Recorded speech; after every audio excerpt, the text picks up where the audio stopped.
satsang. First question. The first question is from Lata Manocha, IA ID number 80. She's asking Nityanandam Swamiji, with your grace and compassion, I am able to constantly connect with you as the formless. I experience you as the very existential energy that runs the entire cosmos and me. However, Swamiji, how can I also be equally connected to you in the form? I am not able to do so. What do I need to do for that? Please guide me and bless me to have this. Lata Manocha, IA ID number 80. Lata Manocha, if you are able to connect me as a formless, that is enough. Why do you want to connect me with the form? There is no need. Actually, if you connect me with the form, only then I need to push you to the formless. If you are already able to connect as a formless, you are on the right track, or you are achieving what needs to be achieved. So you don't need to worry that you are not able to connect through form. But one thing I can tell you, I smell little hypocrisy in the whole whatever you call as connection. If it is authentic, as you say, as you claim, connection with my formless, you will not even have this craving. You want to connect with form also. Because my form is not out of my formlessness. My form is part of my formlessness.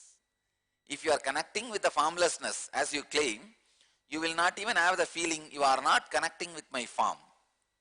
So please understand, in me, my formlessness is form of my part. My formlessness is part of my form.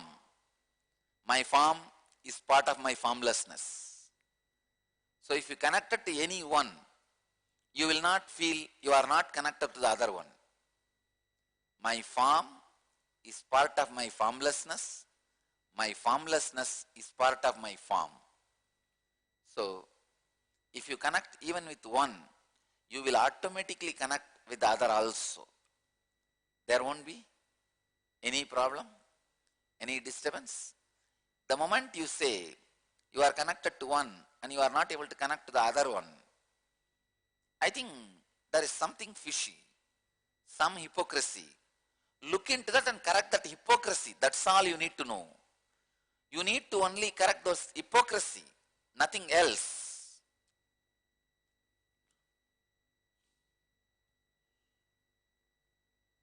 Next question. The next question is from Rajiv Ramnath, IA ID number 57. He's asking, my dear Swamiji, thank you for the out-of-the-world unclutching initiation. I have a question about practically unclutching every moment. The industry I work in thrives on showing the logical connection between two thoughts and ideas. Every moment I'm at work, I am trying to establish this rather convoluted yet connected thought flow. Given this situation, how can I unclutch on the inside, mamakara, but project connected thoughts on the outside, ahankara? Even if I do this successfully, will it create a conflict in me? Thank you. Rajiv Ramnath, IA ID number 57. Rajiv Ramnath, please be seated. Even if you are working in Microsoft, please understand, this question comes before you start practicing. Start practicing, you will understand. I only wanted to ask you one question. In your experience, you would have seen thousands of people from your birth. Have you seen anybody more coherent, logical, connecting the thoughts and ideas than me?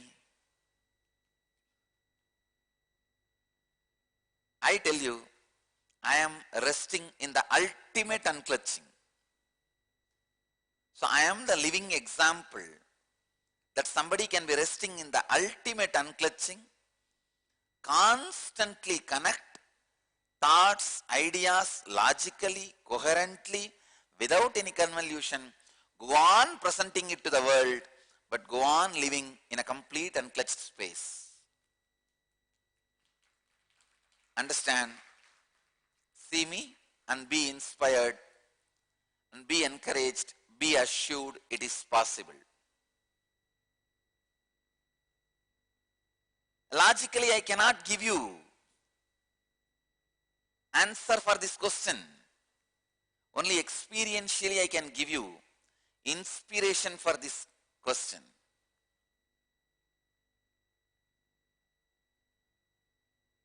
You would have heard, I don't know, hundreds or thousands of hours of my discourses.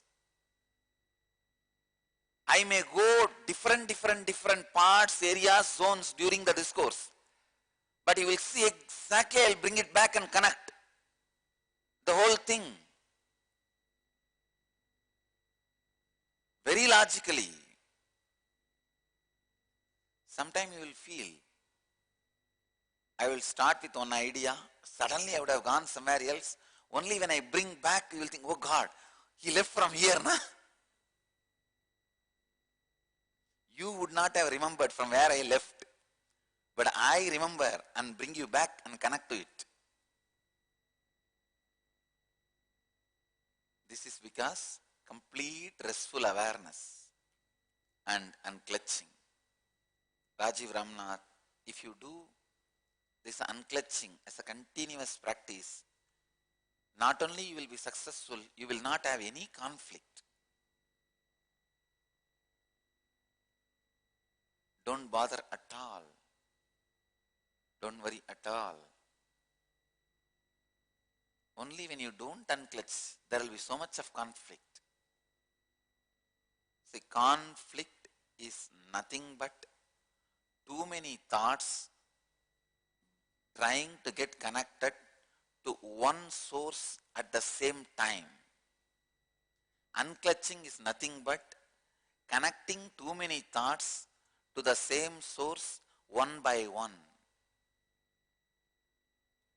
Unclutching works on time. When it works on time, all your thoughts will be connected to same source, but there will be time gap, so that the emotion from one thought to the other thought is not carried as it is without getting nullified. Please understand, when you unclutch, the emotion is not transferred from one thought to the other thought in the same vigor. It is like you don't inherit the diseases and karmas of your parents. See, every thought, your earlier thought is the parent for this thought. If this receives the karmas, the loaded emotions and diseases of the earlier thought, it inherits the same old sufferings and karmas and diseases. Here, when you are doing the unclutching, it's like you doing inner awakening. The moment you go through inner awakening, your inherited karmas and DNA setup or the disease, everything is broken, destroyed. Same way, every moment when you go through the unclutching, your every thought goes through inner awakening. It does not inherit the load of the past, the suffering of the past, DNA, the mental setup, karma, patterns of the past. It doesn't inherit. So I tell you, every moment you unclutch, you are awakened to the fresh energy. You are awakened to the fresh being. Every moment of unclutching, your mind goes through an inner awakening. Next question. The next question is from Rajesh VM, IA number 72. Swamiji, while unclutching, breath goes out on its own and leading to a stage of gasping for breath. Please advise how the situation is to be handled. Rajesh, please understand, while you are unclutching, the complete balancing of prana happens in you. You may need more exhaling for your prana balancing. Sometimes you need more prana inside. If there is more exhaling, then more prana will be naturally inhaled, pumped inside. Unfortunately, because your exhaling is shallow, your inhaling also becomes shallow. When your inhaling is shallow, the quantity and the quality of prana comes in, reduces. That reduces the awareness and the vital actions of the brain comes down. Please understand. If the quantity and quality of prana intake reduces, the awareness of your brain and the vital functions of your brain comes down. That is why I insist so much on this long breath. Long breath is ajapa japa, long breath is unclutching, long breath is yoga, long breath is pranayama, long breath is enlightenment, long breath is God Himself. The long breath, when I say long breath, breathing up to your knee, not while you are sitting, while you are standing. Breathing up to your knees. That long breath does so much to your physiology and psychology. That is why when your Kundalini is awakened, you go through such a silence, restful awareness inside, but outside such long breath will be happening.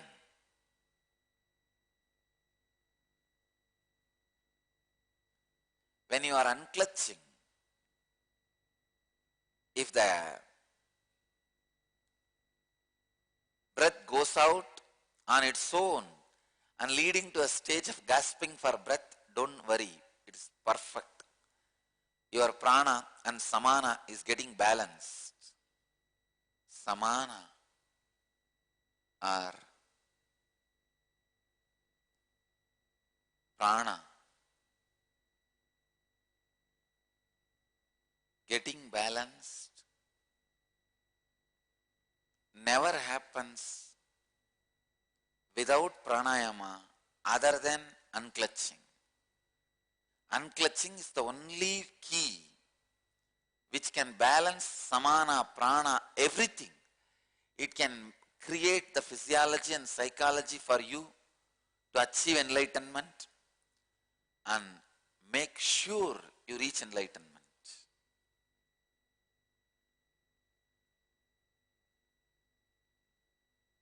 So you are on the right track. Please continue. Next. The next question is from Kalusha, IA number 1. She's asking Nityanandam Swamiji, Swamiji, how do I know if I am a devotee or a disciple? Also, Swami, how do I reduce the strength of the mind? Thank you. Kalusha, please understand, disciple and devotee. To tell you honestly, I don't even want to separate these two anymore. In those days where I was not expressing so vividly these extraordinary experiences and energies, we could have had the two categories, devotee and disciple. Disciple means a person who completely dedicates the eye and mind with a strong experience that I am his life's goal. Devotee means more a person who uses my teachings and me and the feeling connection, everything to enrich his life. All these classifications was meaningful in those days.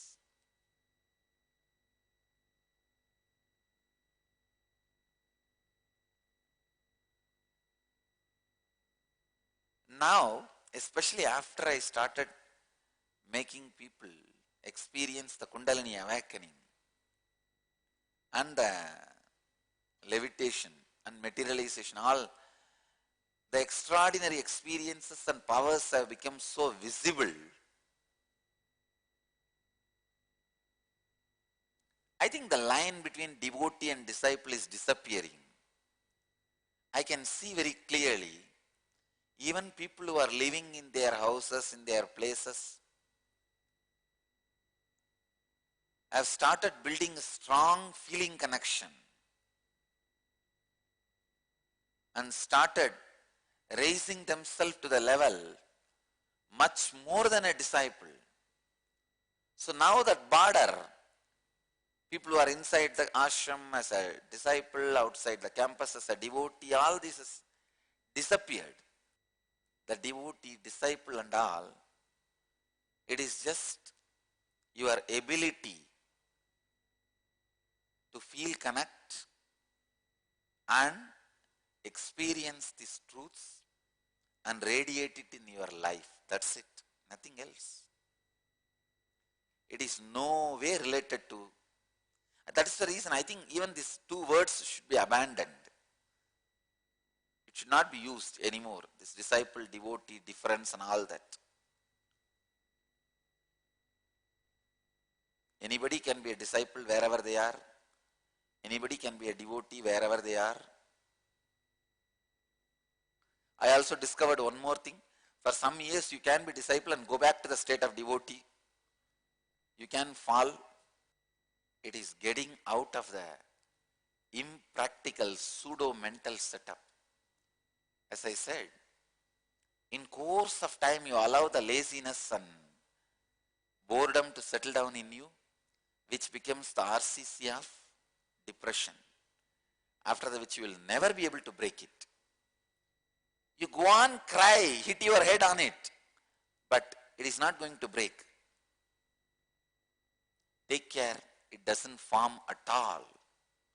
That is the only way. Next question.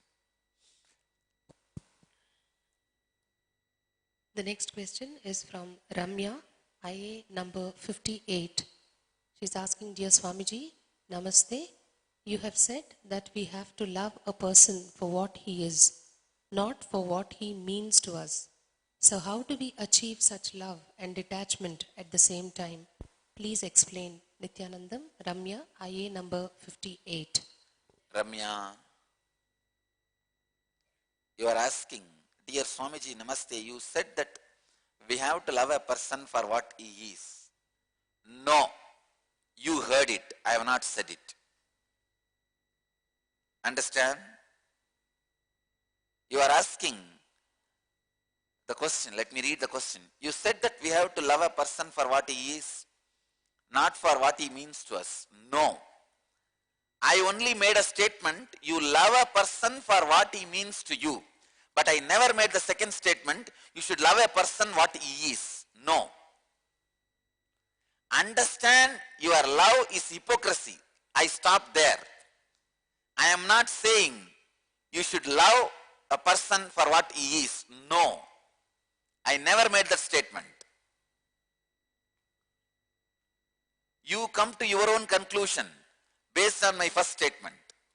Again, the mistake of convoluted logic. See, there are two different logics. For example, one statement, all human beings have one head. Rama is a human being. Then third statement, you can naturally come to the conclusion, Rama has one head. This is okay. But there are some other situation, there is a different logic, where I say, Chitsabha has a two door. One door is open. First statement, Chitsabha has a two door. Second statement, one door is open. Third statement, I never said the other door is closed, but you come to the conclusion, other door is closed. I only made the statement, one door is open. You should have seen before coming to the third statement, whether it is closed or not. But you say, because Swamiji said a statement, the Chitsama has a two door, one door is open, immediately you come to the conclusion, second door is closed. No, I never made that statement. You are asking, how do we achieve such love and detachment at the same time? Understand? Just understand this much. Your love is only based on what the other person means to you. Just this understanding will take care. The right love and right detachment will happen in you. But don't make that second statement. We are supposed to love the person as he is. No. I never told you. I tell you, I don't believe in your love. Unless your frequency raises, your love is pseudo. See, your love is like the child's love for the toy, or the puppy love, where this 14-year-old boy feels the love for the 12-year-old girl. The school puppy love. But don't you understand that love is not stable love? All your love is puppy love and puppet love. All your love, including your love for me, is a puppy love. The other day I was telling one of my disciples, see me in the Akashic reading, all your love will disappear. I told her, see me in the Akashic reading, all your love will disappear. You only know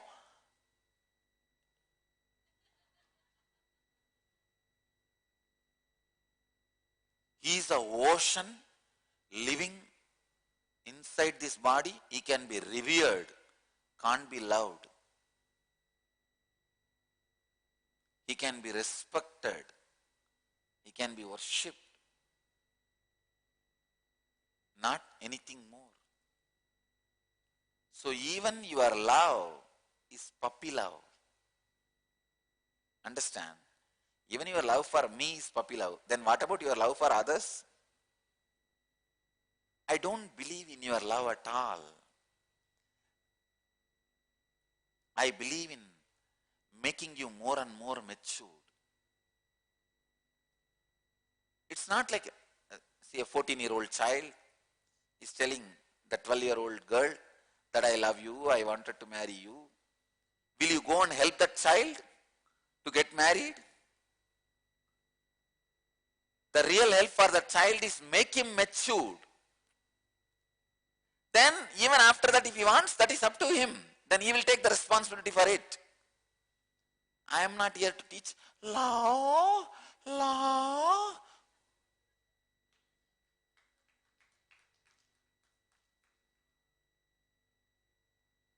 All this pseudo nonsense.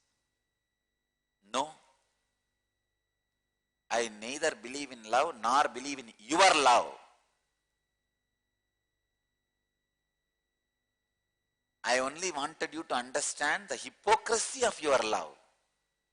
But I never said you need to love the person for what he is. No. If you want to hear this kind of pseudo statements, go somewhere else. I can give you the direction. Not here. Understand the hypocrisy of your love. You will achieve the ultimate love and detachment at the same time. That is why it is so difficult to be a disciple of Nityananda. Because I don't do tinkering, polishing and all. I just completely overhaul you. I won't let you hide yourself anywhere behind any concept. First get matured to be. Then you can do all that. They use all these shields and escape from enlightenment. The pseudo gurus go on exploiting your weak emotions. Pseudo guru is a person who tells you, when you are in puppy love, tell, yes, yes, please get married, I will arrange for all the marriage and everything. You will feel, wow, what a guru. Helps me to give my love. After 2 years, you will understand what he did to you. Naturally, if you come to me, I will tell, keep quiet, tie the lion cloth tightly, and first get matured. Not just physically, mentally. You say, no, no, no, Nityananda is a very difficult teacher. He tells us all the truth directly. One day you have to know the reality. You have to know the truth. Yesterday, one of my ashramites wrote a big letter to me and saying that I feel my confidence is going away. I am losing the confidence. I told exactly, the confidence which can be lost should be lost as early as possible. You must be having the confidence based on fantasy and ideas about you. That should be broken. Confidence which you build on your real performance can never be shaken or broken. It can never be shaken or broken by anybody. If your confidence is getting shaken or broken, it is built on fantasy. Understand? Pseudo confidence. It is good for IT industry, not for spiritual life, not for life. Anything which is useless for life is useful in IT industry. Now really, because that is where you learn all these words. My confidence, courage.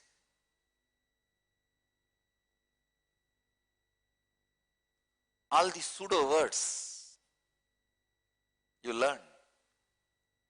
I tell you, the first step to learn love is go through identity crisis. You should be completely in the crisis of not knowing what your identity is. Literally going through acid wash. All the ideas you carry will be broken to pieces, including the idea about you. It's like only after going through the surgery, you can be out of tumor. Only after going through the identity crisis, you know what is being and loving and life itself. The best place to go through the surgery is hospital. Best place to go through the identity crisis is Jnanapeetham. You can go through the surgery on your own also in the house. You can just cut and try to take the tumor. But you don't know whether you will be alive after that. Same way, if you try to go through this identity crisis outer world on your own, you don't know whether you will stand up after that or not. Identity crisis is a basic requirement for you to flower as a new being. If you are in Dhyanapitham for more than 1 year and you did not have identity crisis problem, something is seriously wrong with you. Means you are not connecting rightly with me and the spiritual process happening here. Identity crisis is the initiation into Agori. You just don't know. All your ideas about love, compassion, heaven, life, everything will be broken to pieces. Yesterday, that ashramite has written one letter, in that letter one line. I feel outside people are much better than the ashramites, the unfriendliness I experience. I said, exactly you are right. Outside people will show you pseudo love. Love.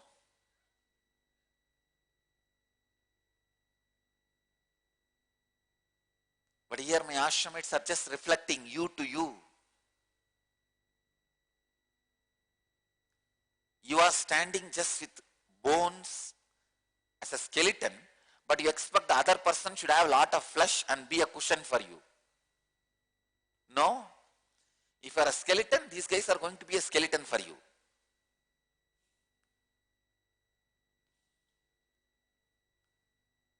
My ashramites are going to be just a mirror for you. See, here I am raising everybody to such a high level of frequency. All their energy, mind, everything goes into getting matured. Nobody has a free time and energy to give you consolation and lullaby for you. Sing lullaby song for you.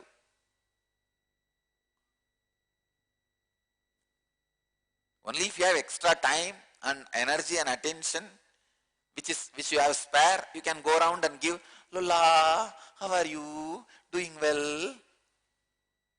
The so-called idiotic friendliness. But here, people are very authentic and clear.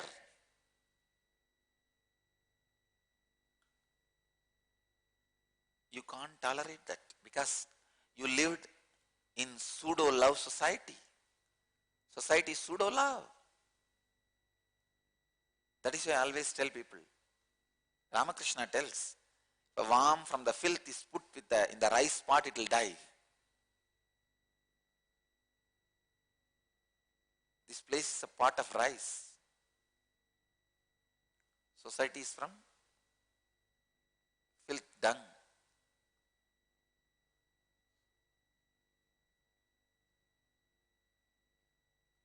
Go through the identity crisis because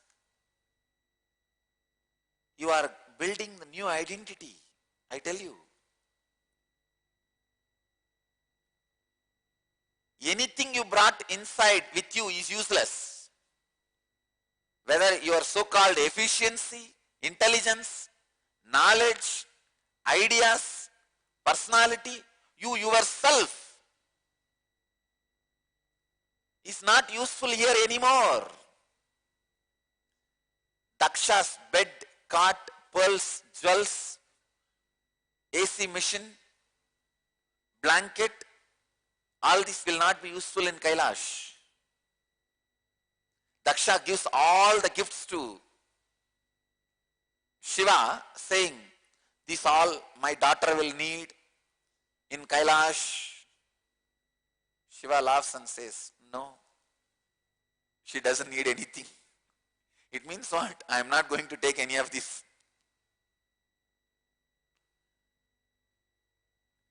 Nothing from Daksha's palace will be useful in Kailash. Whatever you are bringing, whether external or internal, ideas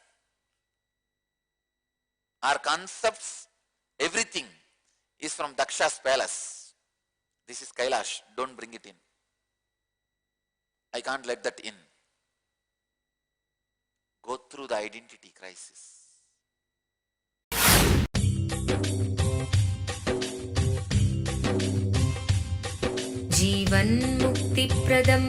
Paramahamsa Nityananda, a rare living incarnation, is named among the world's 100 most spiritually influential personalities today.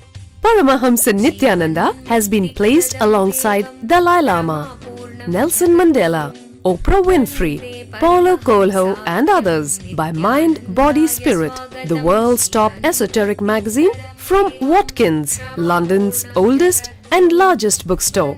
A yogi by birth, he has been expressing his power of enlightenment since birth. He has authored more than 500 books in Tamil and English. Translations of these books are available in 26 languages in Telugu, Kannada, Malayalam, Hindi, Sanskrit, Gujarati, Oriya, Bengali, Marathi, French, Malay, Polish, Portuguese, Italian, German, Danish, Spanish, Russian and Chinese. He is also an exemplary speaker with over 10,000 hours of profound life solutions through his discourses. Social services such as Annadan, free medical care, free educational services with ashrams, schools, temples, hospitals established in more than 140 places around the world, offering exceptional services. A powerful spiritual healer who has healed millions of people of diseases from migraine to cancer.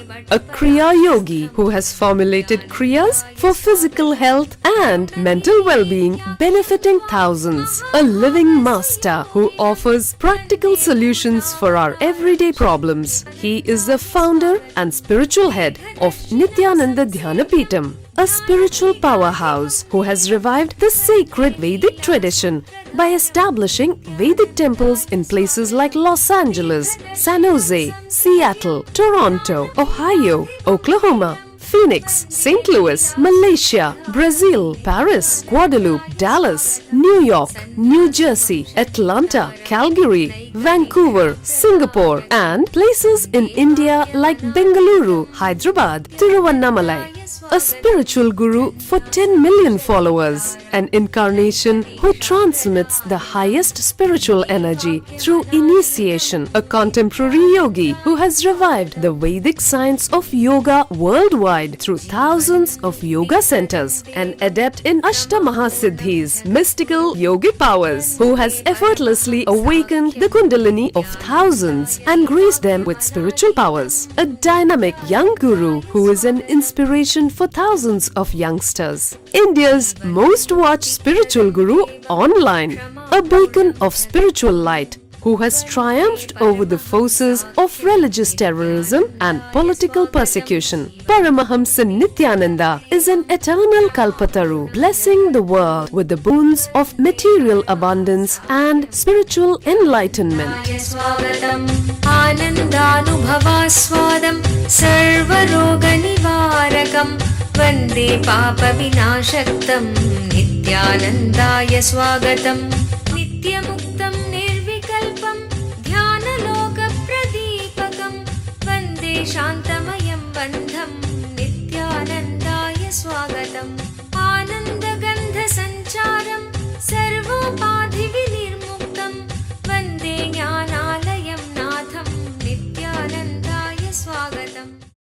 Let you all achieve, experience, live, express, radiate, share and explode in eternal bliss. Nityananda. Nityananda Dhanapeetham, Nityananda Nagar off Mysore Road, Bidadi, Bangalore 562109. Contact 097422033311. www.nityananda.org. www.youtube.com/Life Bliss Foundation.